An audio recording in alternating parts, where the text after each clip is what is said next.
Motor City Soul Food has a new location at 14830 Telegraph in Redford. With drive-thru and call-ahead service. Same delicious fried and baked chicken, barbecue ribs, fried and smothered pork chops, meatloaf, and more. The same macaroni and cheese, candied yams, dressing, black-eyed peas, and collard greens. Motor City Soul Food, now with 3 locations. Greenfield and 10 miles south of Starbucks, 7 Mile in Myers, and 14830 Telegraph across from Cartwright. Motor City Soul Food, #1 when it comes to taste.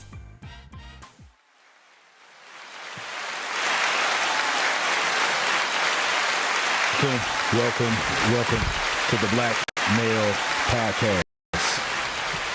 This is a space where we delve deep into the experiences, the challenges, and triumphs of black men in today's society. I'm your host, and each and every week we'll bring you inspiring stories, insightful discussions, and actionable advice tailored specifically for black men looking to navigate and excel in all facets of life. So sit back, relax, and let's dive into today's episode of the Black Male Podcast. Again, I'm Mike Sears, and as black males, you've seen us, so many of us at our worst. We have been on display in front of the entire world. It is my hope that this platform will also allow the world to see black men at their best. Today's monologue, I want to jump right into it. It's simply about game plan. We all have to have a plan for whatever it is we want to accomplish in life. Even daily, it's good to have a plan. So I just want to read an excerpt from my book, Male Functioning. Get out of your own way and execute your dream life play. In order to execute your dream life, you got to have a plan. The game plan is a strategy each team in football puts together weekly. Players are expected to memorize game plays well before kickoff, with quarterbacks and defensive signal callers needing to master virtually every position's responsibility. The game plan has a lot of particular important parts and is extremely critical in the team's outcome in a game. Clock management is an important aspect of the game strategy.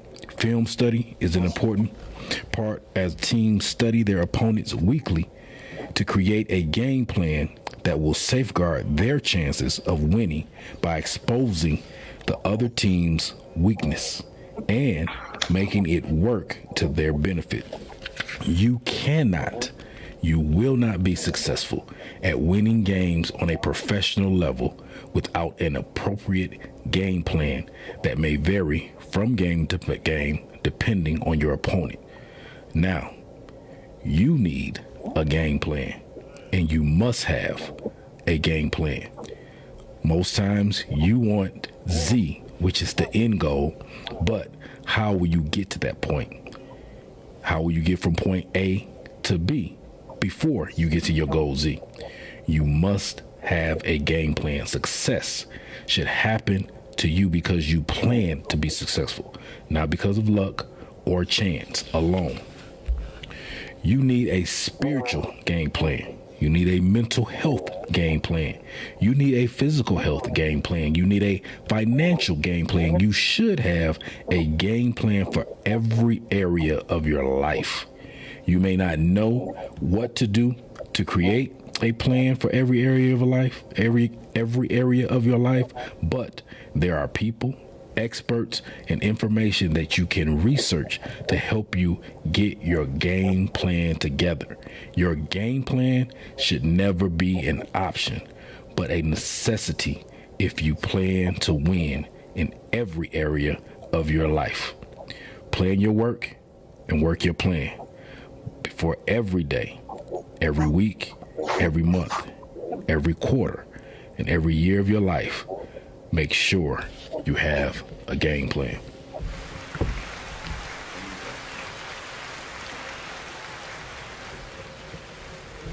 So, as we get into today's episode, I want to go ahead and introduce our guest. His name is Mr. Chris G. He's done a lot of stuff. He's the CEO of C. Gertie and Associates LLC. He is a disabled Army veteran, a former paratrooper and medic. He's also a second-degree black belt. He's an entrepreneur, influencer, motivational, and public speaker. Without any further ado, I'll let him tell you the rest of his story as we get into who he is and what he does. Please welcome to the Black Male Podcast, Mr. Chris G. Hey, brother. Hey, good evening, everyone. Mike, thank you for allowing me to be on your show. Man, I appreciate you being here. Oh, it's my pleasure. It's my pleasure. I believe in everything that you're saying. I want to piggyback on your topics. First of all, jumping back in real quick, Security and Associates was a company that I funded. I don't really want to say it was kind of by accident. What it was is, at the time I was in the industry where I was helping people get funding for automobile loans, for personal loans, for real estate loans. And unfortunately, a lot of our people didn't have the education to know how to maintain their credit, or how important their credit is in trying to obtain real estate or any kind of property of value.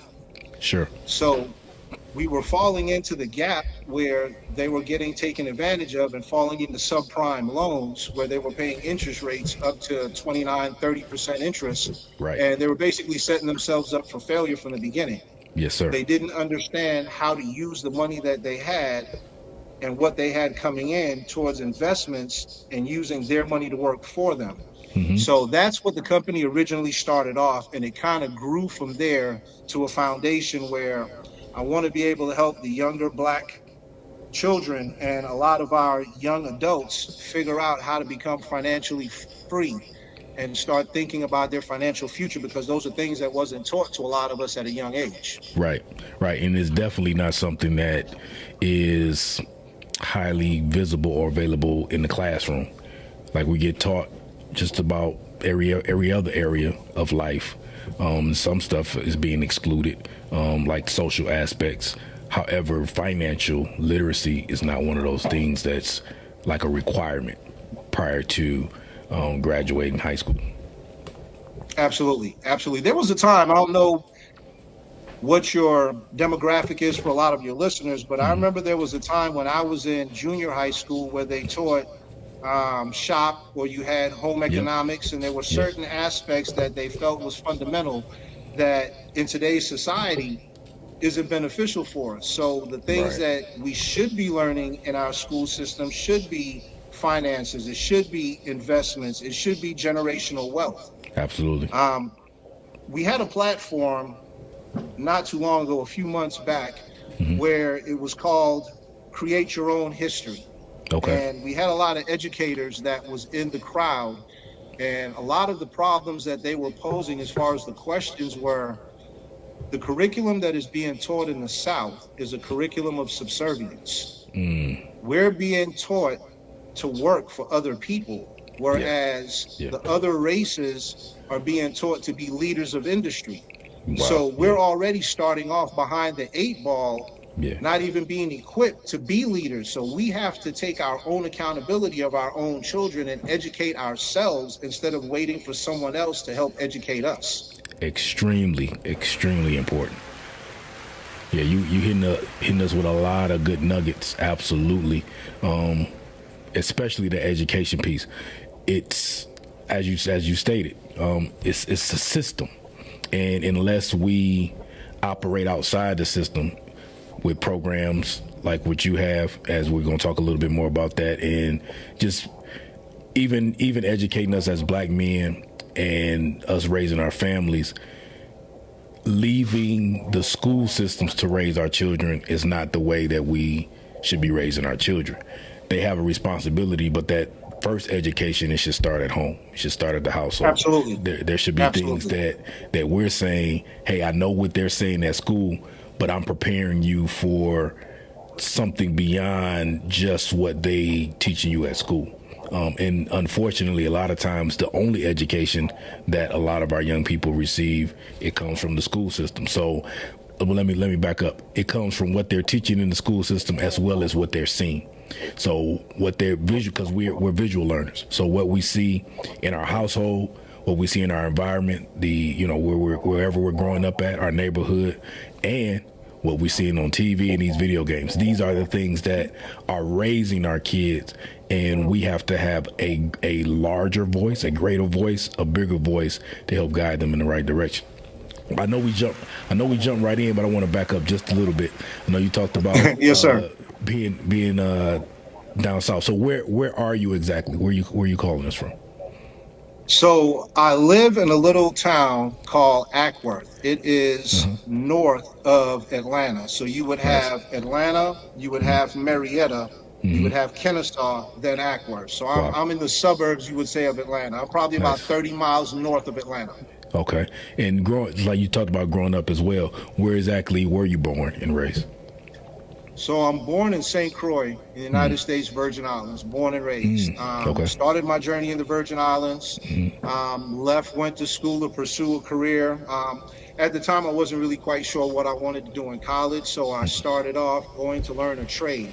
Yeah. I did structural steel fabrication, engineering.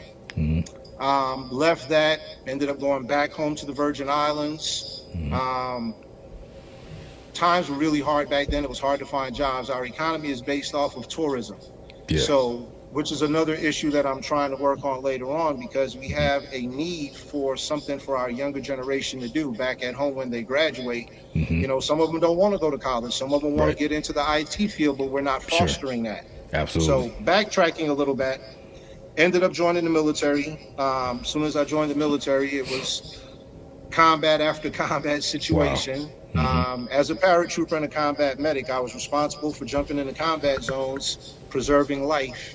There were times when you have to make a decision on who lives and who doesn't. Wow. Because you can't save everybody. So these are part of the mental health aspects of what I'm trying to get covered. There's a lot of veterans that have come back from combat situations that have fallen back between the cracks. Right. You know, there's not a system in place to help a lot of us. So coming from the Virgin Islands, coming to the States, going to war, living in Europe, it's given me an opportunity to be around a whole lot of different aspects of life, a lot of different demographics, a lot of different cultures. Sure. And it gives you a fonder appreciation for life when you've seen so much loss of it. Definitely. And like you said, a lot of cultures. You've been on, different areas of the planet, if you would, overseas, being a part of the military. Can you talk a little bit more about your your business? You started off there, and I think it's key. But I want to know more about who it's targeted to help, as well as how long it's been in existence. You kind of gave us, how it happened, but like how, if people needed your services or needed your help, who would it best be available for?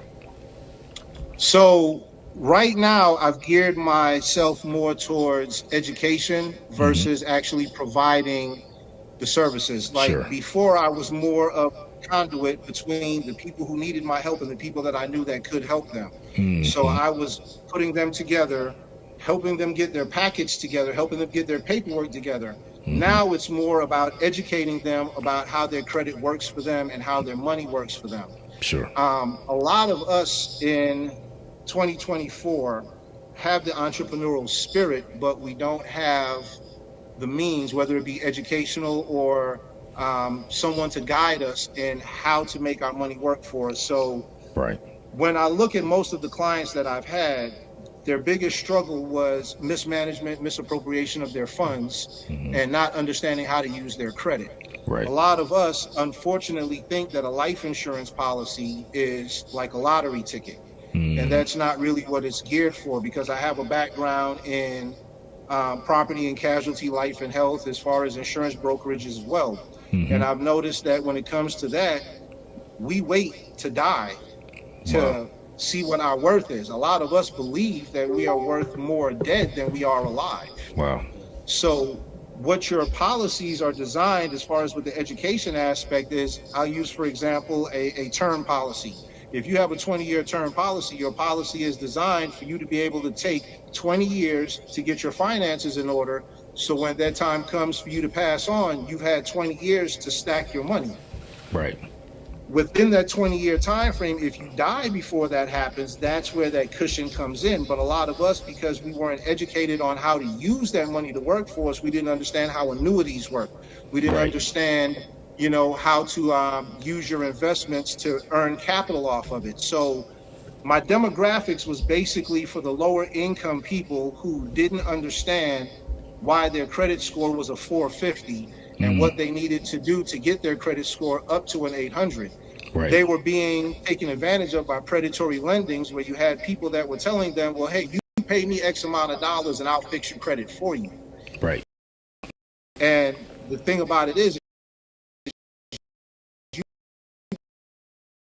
can fix it. If you owe $10,000 to a particular person, if you make an arrangement with them and say, look, I don't have $10,000, but we can make an arrangement, say, for $5,000, at that point, they've already written that money off as a tax loss, that money to somebody else to start calling you as a debt collector. Yep. So any money that they receive over what they've already written off is just a bonus for them. So you can negotiate that, get it written off your credit. Tell them, look, if we negotiate the $10,000 down to $5,000 and you take it off my credit, I'll send this to you if you send it to me in writing. Right. So educating people on how to fix their own problems. Our biggest thing is, they say that if you want to hide something from us, put it in a book, because we don't read. Yeah. We don't share information with each other. If you look at every other nationality, every other culture, they are designed to help each other thrive. Right. Because of our past and because of 400 years of enslavement, mental, physical, psychological, financial, we don't trust each other enough to share information with each other to continue to be prosperous and to get ahead. Right. So I'm trying to break down those barriers. Man, that's whoo. You said a mouthful. Real quick, I want to make sure technically, are we broadcasting live? Are people able to see us? Okay. Man, wow. Education is key. I worked in education for about, and I'm still a part of education, but not in any particular school or school system. But education is key. And as you stated earlier, what we're being taught is mostly how to work for someone, but entrepreneurship is important. And as you're talking about our finances and being able to be educated about our finances and the troubles that we have concerning finances, a lot of it has to do with our mindset and what we're being taught and how our mind works. Like I was doing a little bit of research and studying on the mindset of an entrepreneur versus an employer. And although there are some similarities, those that have their own business, whether it's big business or small business, your preparation for a day is different. The way you think about money is different. Then your responsibilities are different. And I had a guest, actually a friend of mine, to talk one time about how much easier it is when you have a parent or someone in your household that if they are an entrepreneur as a young person, or you've grown up in a household like that, it's easier for you to latch on to seeing what that life is like for you to become an entrepreneur. But it's similar to that of a politician, a lawyer. What you see typically more times than not, it makes it more accessible for you to become. And so not only do we learn in terms of our education through what's being taught in the classroom, but it's also what's being caught, through our eye gates and our ear gates, the things that we're, again, hearing and seeing, whether it's in real life or, through the various medias that exist. You actually said a mouthful on that, because it goes back even further than that to the foundation, as you stated. Mm-hmm. When you look at a lot of our households nowadays, there isn't a father that is visible in the household. There's no strong male role models. And I am the father of 4 sons. Mm-hmm. My oldest son, unfortunately, died in a car accident when he was 23 back in 2013. Wow. But I have a 20-year-old that's graduating college next year, and then I have 2 15-year-olds that are sophomores in high school, and they're all thriving. So I'm a firm believer that God does not entrust every person to raise a man. It takes a strong man to raise a king. We are in a time right now where our young people in general, and it doesn't matter what color they are, Sure. our young people right now are at risk. Yeah. I have a cousin who, God rest her soul, just committed suicide a few weeks ago at 17 years old. Wow. I can't fathom what possibly be that intense at 17 years old. You haven't been around long enough to have those kind of issues, but obviously it's a problem. Yeah, and absolutely. We're failing them. We're falling short because we should be the ones that they should be able to come to. Yes. Right now, social media, Facebook, and don't get me wrong, I am not bashing any of the social media platforms because I understand the importance of them because we all need them to relay the message. Right. It's how they're being used is what's important. Right. The image that they have for our young queens nowadays is not an image that is something that's attainable or even something that is positive. They're body shaming themselves. I personally don't know who told everyone that we feel like all of the augmentations are necessary. Sure. I personally have never said I need anybody to go get anything augmented other than their mind. Right. We need to start working on what we have going on inside instead of being so focused on what we have going on externally. We have lost a sense of who we are, and we have no role models. We're looking at the reality shows, we're looking at the Instagram models. These are who our children are looking up to, and it's our responsibility to be their role models, not sit them down in front of the TV and ignore them. We have to put the time in and the work and be accountable to them. Absolutely. And you said something that was key, and I was having this conversation with my wife and some other individuals as well, but the importance of not only the male being a part of their child's or their children's life. You know, that's critically important because we have a lot of males, unfortunately, that don't maintain that responsibility. They're not in their child's life at all. So the parent becomes the mother and other relatives, sometimes the older siblings, but not having that male, that father figure in their lives, one, that's critical in and of itself. But then taking it a step further, to not have or see that father daily in the household, that's a whole nother level of growth, as well as exposure to what it is to see a man be a man. And a lot of times it doesn't necessarily mean seeing that man perfect, but just seeing and being around that type of, and again, I'm not speaking of toxic types of, okay, the man is around, well, at least he around, but he's toxic or showing and exposing the family to toxicity. But what I am saying is, the point that I'm making is, two-parent households, man being in the household, it's so far-fetched in today's day and age. And we look at all of the social ills and the different things, as you talked about, the media, you know, raising our kids and kids having a certain expectation based upon what they're seeing and what they're being told through the media, because they're not having that opportunity to hear it and see it in the household. It's critical. And I think is extremely important, again, for education. And this platform and nothing that you'll ever see me do has anything to do with bashing or putting down or talking about anybody.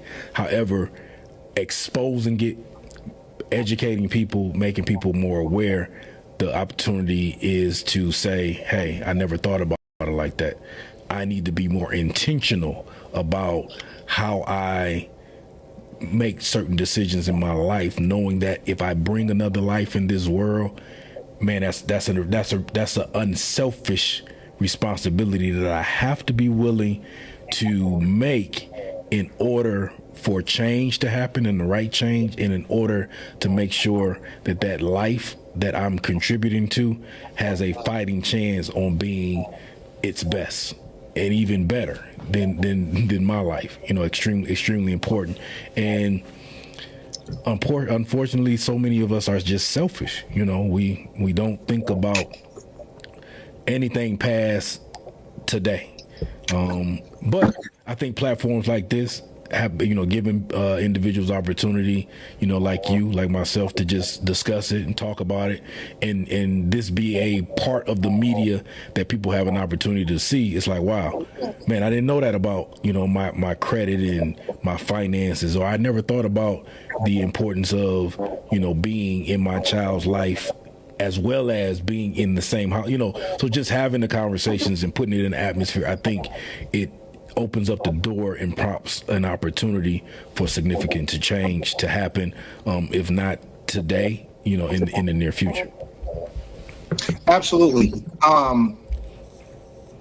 I met a client once, and it's funny because as we were talking about the two-parent households, even if you don't have both of the parents in the household physically, like you said, at least having both of them present in the child's life Absolutely is critical. So yes. I had a situation that I was thinking of, and it ran back in my head, where I had a young lady that was coming in trying to get funding. Her grandmother came in with her and her son. And the grandmother sat outside of my office. I was having the conversation with the young lady about what she needed to do. She turned to her son, who looked like he had to have been probably about 5 or 6 years old at the time. And she said, "Hey, go and get your daddy out the car." So I'm thinking, well, great. Everybody can be involved in this. Everybody can get educated. Everybody can understand what's getting ready to happen with this financial transaction. And the young man goes outside and he comes back in with another young lady. But the young lady is dressed like a male. She's got her pants sagging. She's got the low haircut. She's got her hat turned backwards. So the young lady and the young man sit back now, and she says, yeah, go ahead and tell your daddy what it is that you was telling me. And it confused me why she was telling this little boy to call this young lady daddy. So I really didn't say anything because it wasn't my place. Sure. I went out, finished having an interaction with the grandmother, and the grandmother kept looking at me. She says, baby, I'm really disappointed in what's going on with our younger generation. And I'm like, well, Grandma, what do you mean? And she says, I didn't raise her that way, and I quite don't understand what's going on and what she's doing to that little boy. And I'm like, well, what do you mean, what's she doing to the little boy? She says, well, that little boy is so confused. She was like, every time he uses the bathroom, he sits down to urinate. Like, he sees everybody else. He's in a household with nothing but women. There's no male presence anywhere around. His father, I think, is in prison. The mom is pretty much given up on having a male in his life. So this little boy is starting off confused, not by choice, because he just doesn't know any better. And that's where we're failing. Yeah. Even if you have a situation that is toxic and you can't get along, we have to understand that we came together with a greater purpose, and that these children are our generation. Yeah. This is our future, and we have to break the generational curses, and we have to be able to communicate in order for them to have a future. Yeah, and the biggest thing about the situation that you're describing is understanding the effect that we make as adults, the effect that it has on not just the people around us and our future, but our children. Because like you said, they're watching us. And most times what they're not saying doesn't mean they're not seeing. And so we can't be so closed-minded to feel as if we can just kind of do whatever we want to do.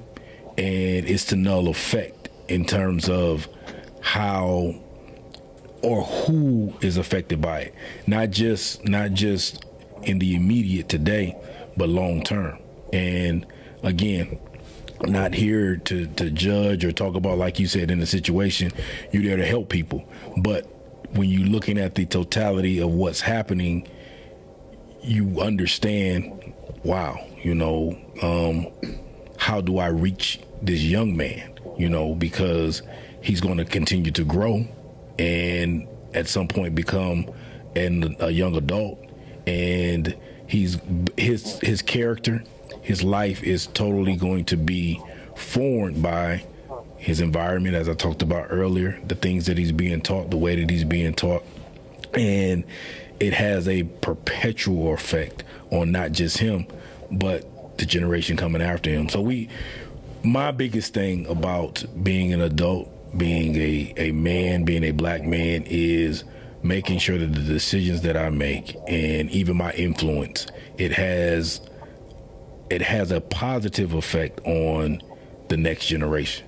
Like, I have to be cognizant of who's coming behind me. I cannot be so selfish to just be chasing the bag for me, or to be looking for so many likes or popularity or all of these things that, nothing wrong with being liked. Who doesn't want to be liked? Nothing wrong with seeking money and wanting money and having money. For the Bible says money answers all things. So money is a necessity. We need it, obviously, but money cannot be the main thing. Money cannot be the motivation. Money cannot be the reason, the be all to end all why we make the decisions that we make. And when we're making decisions, we have to be aware of not only who it affects, but how it affects. So, real briefly, man, we barely even scratched the surface. There's so much more that I see that you've done, that I see that you've done. And I want to get into a little bit more of that, but briefly, I just want to take a brief break as we acknowledge today's sponsor. And right after we do that, we're going to come back and talk more with Chris G. Today's show is brought to you by Mike Sears Productions. Welcome to Mike Sears Productions, where every event is a masterpiece waiting to happen.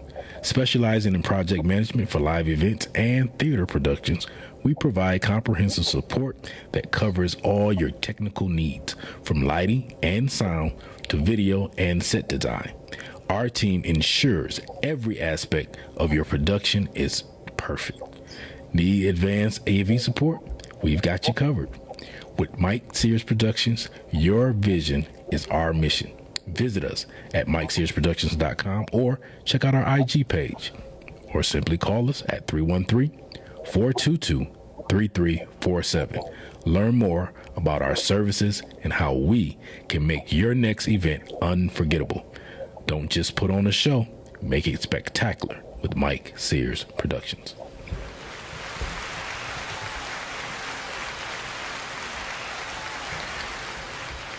Chris, I appreciate you. I appreciate the conversation, all that you're doing, and I can see your heart. Again, you're well traveled, and even you being here today shows a certain level of unselfishness. We've talked about, your program and how it got started and how it's put together to help. This is a little more on a personal side, but I was reading that you're a black belt. And you also teach martial arts? Yes, sir. Okay. Yes, sir. Talk to us a little bit about that. I know we're pivoting slightly, but and no worries. I'm bringing that up because in everything that we're talking about, doing that requires a certain level of discipline. Requires a certain level of focus, requires a certain level of consistency. These are all things that just as well that's required in our communities, in our conversations, in our households. There has to be a certain level of discipline. There has to be a certain level of focus, intentionality.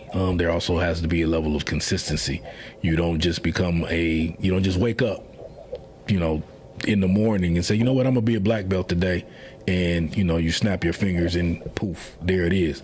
So can you talk a little bit about how you got involved in martial arts, how your journey to becoming a black belt, and then kind of what you're doing with that? Absolutely. So I grew up on the island of St. Croix, and I didn't really have too many role models myself.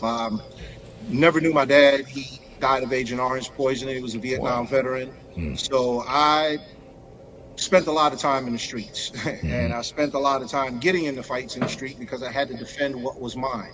And I never had anybody to teach me how to defend myself. So the irony of it is I used to watch Kung Fu theater on Saturdays and Sundays as a child. Yeah. And we go outside and everybody wants to be Bruce Lee. So that sparked the initial interest. But through experiences through life and getting into altercations and wanting to preserve life gave me the passion to want to study it more. When I was in the military, being through a lot of combat situations, you've seen a lot of death, and it's a lot of a mental toll on you. So you need an outlet to be able to, I would say, regulate your emotions and deal with a lot of the things that come with PTSD. Sure. So for me, it was an outlet. I didn't want to have to I didn't want to think into what I was dealing with too much, so I put a lot of my focus into the physical aspects. I wanted to make sure that I had something in place that would help me deal with my mental awareness, help me deal with making sure that I was staying active. So I started training while I was in the military. When I got out the military, I started practicing a bunch of different types of martial arts because I wasn't quite sure which one was going to be the one that I was going to settle in. I wanted to fight in tournaments. So I started doing a little bit of Kali, Balintawak, and a Eskrima, which the three of those are Filipino stick and knife fighting. Wow. And I went into Brazilian Jiu-Jitsu because most fights or most altercations end up on the ground at some point. So you have to be well-rounded. You can't just learn one martial art. You have to be able to know to deal with every kind of aspect. The biggest thing for me is, being that I'd seen so much death, I wanted to be able to teach people that they had options to be able to defend themselves that didn't cost life of life. Wow, that's good. Most people have a fear of confrontation, not necessarily because they're fearful of the situation. It's they're fearful of not being able to protect themselves.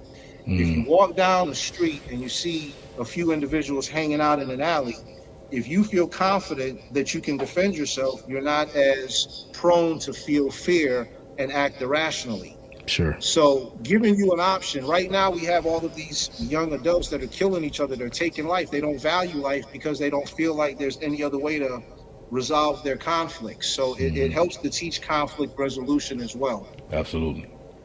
That's good.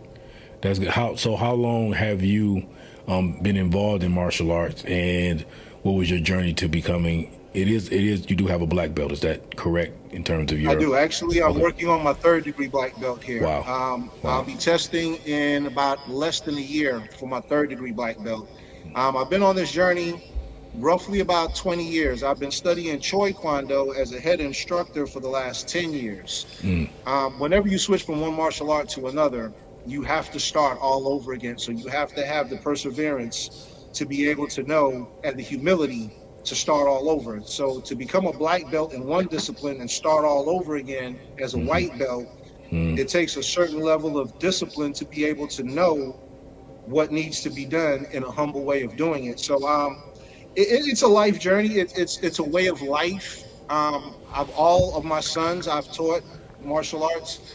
I have students as young as 6 years old. We have some students I think the oldest student we have right now is in her 70s. I think she's like 77. Nice. Wow.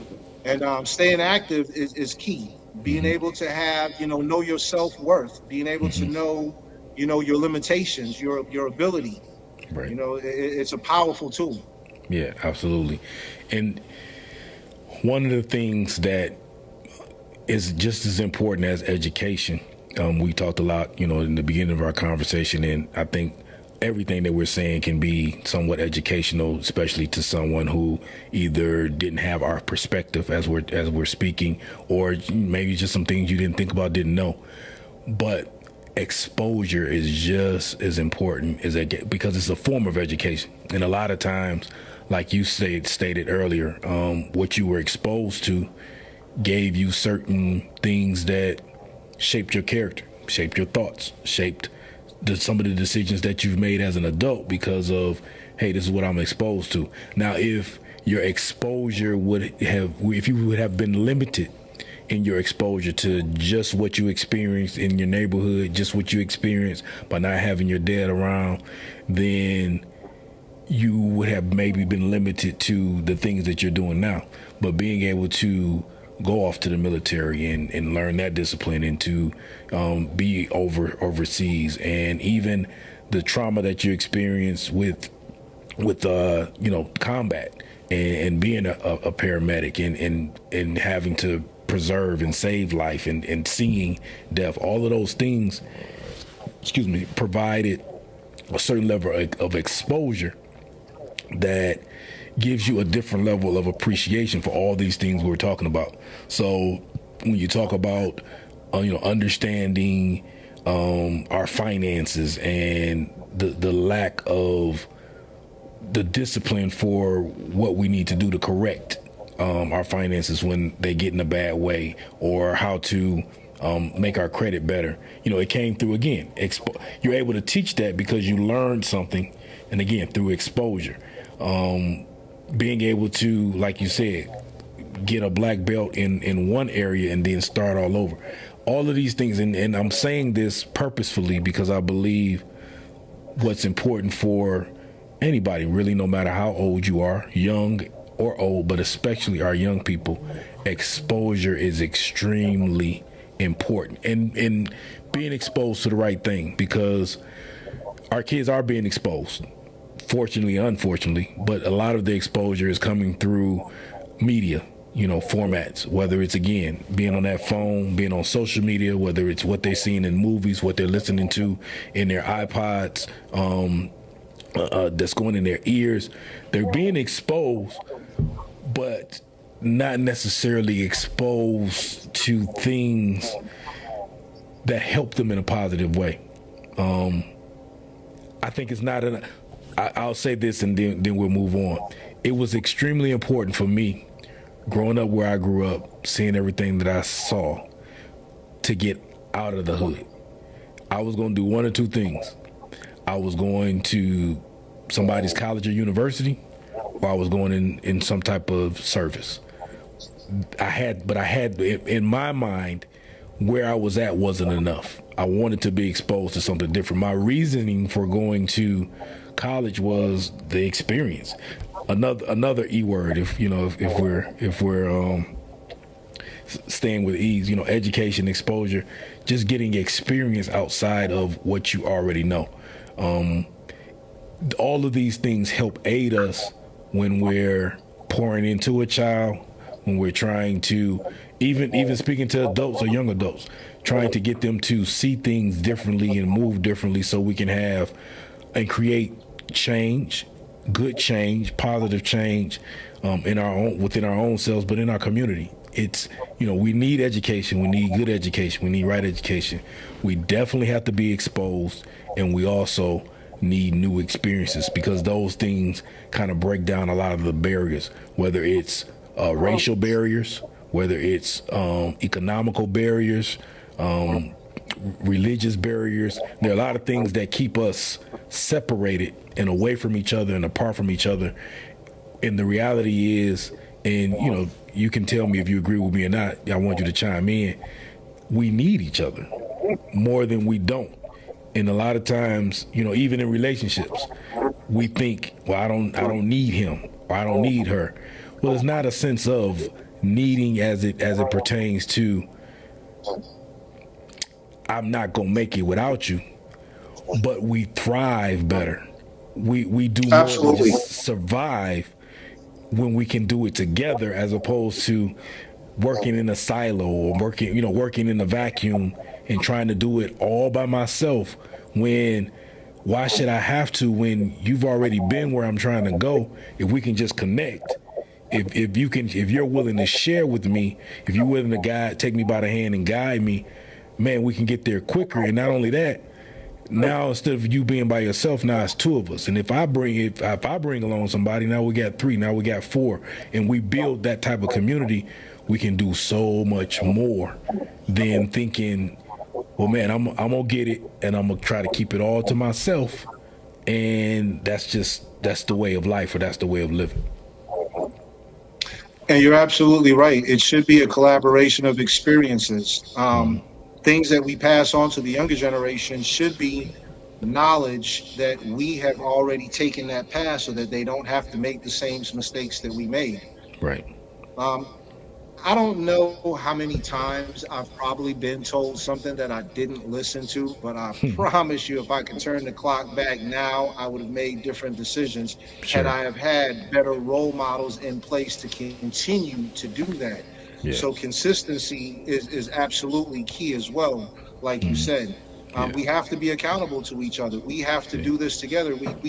We've been trying to do it by ourselves for so long, and it's not working. Yeah. There has to be that respect between the generations again. I think Yeah. the younger Yeah. generation wants the leadership, but they also want the respect that comes with it. And we have Sure. to stop being so afraid to engage with them and get Right. there on their level. Yeah, absolutely. Because we can learn from, like you said, we can learn from each other. And being in education, I learned early on in my being a teacher, being the educator process, that not only am I not too old to learn, I can learn from anybody. Give it Right. situation. I talked about this before, but I had a third grader who there was a problem with a tie. Now the particular ties that they had, they were kind of like the snap-on ties. You pretty much, they was on like a string, and you clipped it on the back. And there was a particular child, his tie had come loose. And my grown self, the way you tie a tie was, I know how to do a single knot, a double knot, a wing knot, all these types of ties. But by it being on a string, he saw what I was doing, and he literally kind of popped my hand out the way and said, "No, Mr. Sears, do it like this." And like in 2 moves, boom, boom, the tie was done. And from that moment, it was like you talked about respect. There was a level of respect, but there was also a level of recognition for me to realize, you know what? My experience is just that. It's my experience.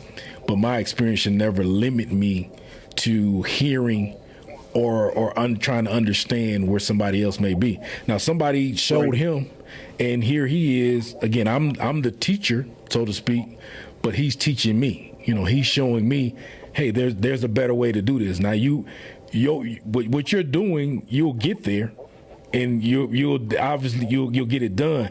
But what he showed me was much simpler, and it was something that I could pass on to the next child without them being confused on this more elaborate process of something as simple as tying a tie. And so, like you talked about, that respect for not just the peers, but just having respect for each other, young, old, because giving it makes it a little bit easier for it to be reciprocated when people see, hey, I don't have to disrespect you because you're younger than me. I'm gonna give you respect. We're not equals, but there's no reason for me to disrespect you. The time has, I don't know where it's gone, and we barely, again, I said this before, we barely scratched the surface. We need to wrap things up, and I would love to, if you're available, for you to definitely come back. I would love to continue this conversation. I would love to be able to aid you in any way that I can with your respective programs and different things that you got to have going on. If I can promote it from my platforms, whatever I can do, I'm definitely here to support. I appreciate this conversation. I don't want it to stop, but because of time, we have to start wrapping things up. However, I do extend the invitation, and I would love to have you back again. I know that there's some other things that you're doing, some other individuals that you're involved with as well, and I definitely would love to be able to talk more about that, if that's okay. I appreciate it, Mike, and I love to be a guest on your show again. Look forward to it, man. I love your show. Keep doing the great work. Thank you so much. Before we go, I want to do what I try to do with all my guests, because sometimes we get, a little serious in our conversation. And when we're speaking on things that's serious, and it's important. It's important to us as black men, as black males, and to our community, and just people at large, people period. There's a human element. And speaking of that human element, I want to do these fun facts, and it's just you off the dome. I'm going to ask you a few things, and you just answer accordingly, if you don't mind playing the game. Okay. All right, let's do it. So off the dome, do you have a favorite TV show right now? Actually, I do. It's called Warrior. It's on Netflix. Nice, nice. Do you sing in the shower? No, I do not sing in the shower.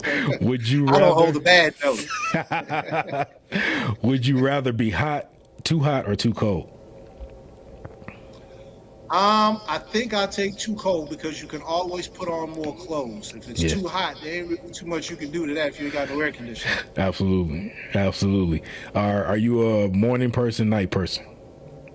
Absolutely morning. Absolutely. I feel like the night is the death of a day. I'm more about life. I'm all about life. Got it. Got it. Favorite childhood memory? Favorite childhood memory. Wow. You talking to somebody who's traumatized, man. I don't have a whole lot of those. I understand. I would say when I first learned how to swim, we have this cruise ship dock down there at the end of the island, and we have the sink or swim theory. You get pushed off, and if you make it back up, you know how to swim. Wow.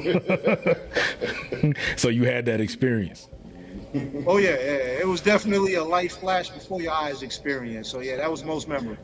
Cool. Last question. Do you have any hidden talent? We talked about a lot of the things that you do, but is there anything that people just don't know about you? It's hidden.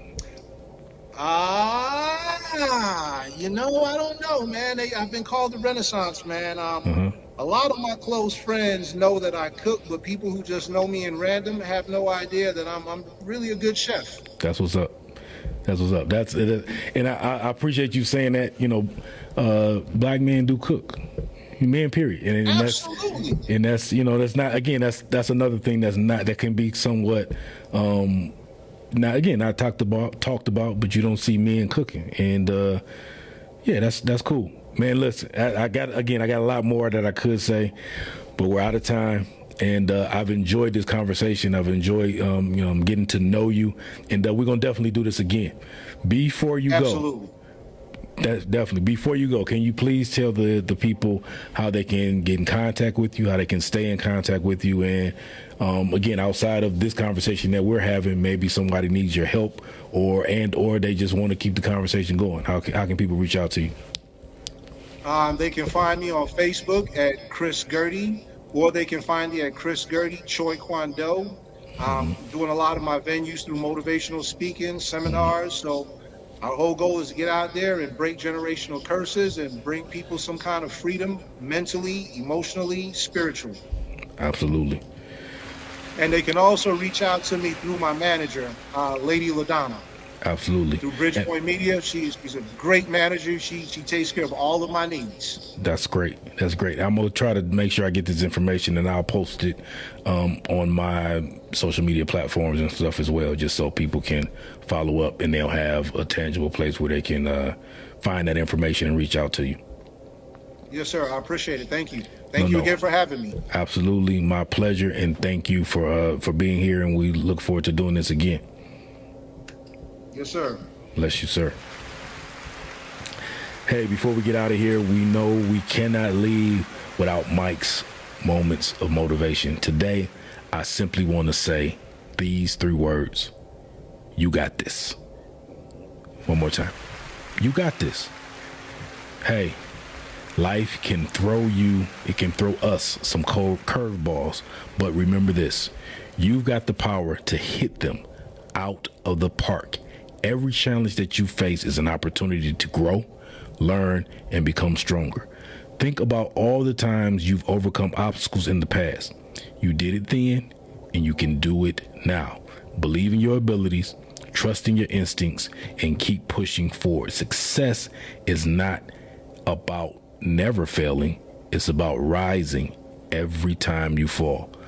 So take a deep breath, focus on your goals, and take that next step. You got this. Believe it, own it, and make it happen. Thank you for tuning in to another episode of the Black Male Podcast. We hope today's stories, discussions have inspired you. Remember, our journey together doesn't end here. Stay connected. Connect with me on Facebook and IG at the Black Male Podcast. YouTube is still coming soon. Let's keep the conversations going, and let's keep each other uplifted. Remember, once again, I'm Mike Sears. This is the Black Male Podcast. And don't forget, before you go back, fade to black. Peace.